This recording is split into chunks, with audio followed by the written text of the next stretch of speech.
മക്കളെ ചോറുണ്ടോ കേട്ടോ? എല്ലാവരും ചോറുണ്ടോ? ഞാനിന്നേ ഇതുണ്ടല്ലോ ഹോമയ്ക്ക പപ്പായത്തോരൻ കണ്ടില്ലേ, ക്യാബേജ് തോരൻ വെച്ച പോലെ എൻ്റെ പാറു അരിഞ്ഞതായി. അവളരിയുമ്പോഴെങ്ങനെ അരിഞ്ഞത്, ഞാനാണ് ചുമ്മാതെ തുണ്ടൊക്കെ അരിഞ്ഞിട്ടുണ്ട്. ഇതിപ്പോൾ നല്ല കണ്ടില്ലേ, കണ്ടായത് ഹോമയ്ക്കാന്ന് പറയത്തില്ല.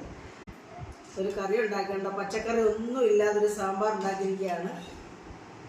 തക്കാളി സാമ്പാർ കണ്ടില്ലേ, കിള്ളി സാമ്പാർ.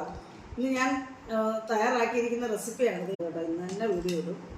അപ്പോൾ ഇത് കണ്ടില്ലേ, നല്ല ടേസ്റ്റാണ്. ഇത് ചോറ് കഴിക്കാനും ദോശ കഴിക്കാനും ഇഡ്ഡലി കഴിക്കാനും ഒക്കെ നല്ലതാണ്. അപ്പോൾ ഞാനിത്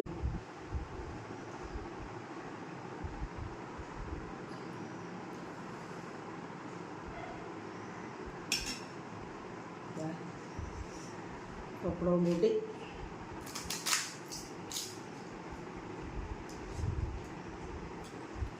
നല്ല ടേസ്റ്റ് ആയിട്ടോ. അപ്പോൾ വേറെ ഒരു കറിയും വേണ്ട, ഒഴിച്ച് ഗ്ലാസ് വെച്ചാൽ കഴിക്കാം.